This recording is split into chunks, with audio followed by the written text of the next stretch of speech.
Hello, hello, it's Friday. It's almost October. Man, I was around these, uh, what is it, a 6-year-old and a 9-year-old little girl for a second while I was getting driven, somewhere. And, the little girls were so insecure already. One is very light skinned and she's doing things like this with her tongue at me. I don't know, stuff I can't even do. And I'm looking at her, and then the other one saying stuff like, "Yeah, I got a hat on." She's saying she got 300 holes in her head, and just real bad stuff. And I'm thinking already, and their I guess it'd be their grand uncle, whatever, the grandfather's brother.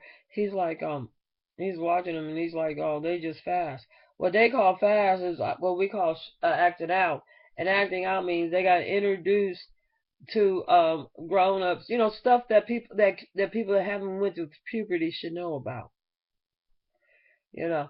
So I was around grown folks, and I remember her one time Karen talking something about a pedophile or whatever.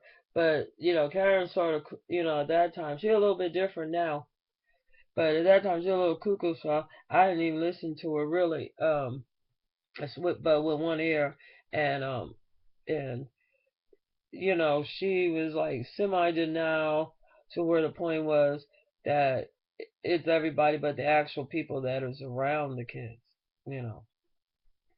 So anyway, I had nothing to get. I had no input because I don't know who she around or what she's doing or any of that. But I do know that the male guys in her family think a bunch of them think they're pimps and stuff, and you know, and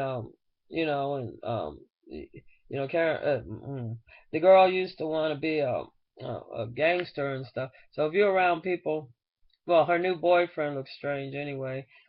Um, he doesn't work. He had some work injury from factory, so it's left him disabled. But I don't know.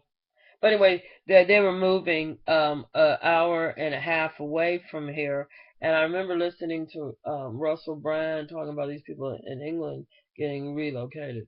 In her case, her being like, that's a 3-hour drive back and forth. You know, pretty much. I guess she might not be doing it, but I don't know. I mean, really, sometimes you have to question why a man has to move in with you and your children. You know what I'm saying? If you know what I'm saying? Because if a man has to move in with you and has to live with you, basically he's a homeless person. You know what I'm saying? This guy's on disability. He get the same type of HUD housing help that she could get, but for a single person. So sometimes you have to question. Sometimes you have to drop your ego, and sometimes you got to pay attention to your goddamn kids. They just pretty much screaming, you know. But a different environment. But if you're gonna bring it, I don't know. It's strange, the way they want to fault the child for grown up behavior. I was seeing something. What was it? Mary Thomas, and there was a 14-year-old boy. By the time the lady was saying she had sex with him, he would have been 13. She's 20. She didn't see nothing wrong with having a sex with a 14-year-old boy. And there's a lot of things wrong with it. First of all, 14-year-olds should be with 14-year-olds if that's going to be their first experience. Second of all, just because he's 13 doesn't mean his balls fell so he could get anybody pregnant yet. So, you know, it was probably experience for him, but it was not the proper type. I'm a strong believer you should wait until puberty, and if you're around people like in school or whatnot, you know, there's I mean, there's a lot more good-looking people than there's not, if you ask me. It's just a matter of taste and opinion, and But anyway, and bigotry and a few other things you could throw in there. But the thing is, I'm like, these kids don't stand a chance, and so I swear to God, the moms need more help. I guess some women just think.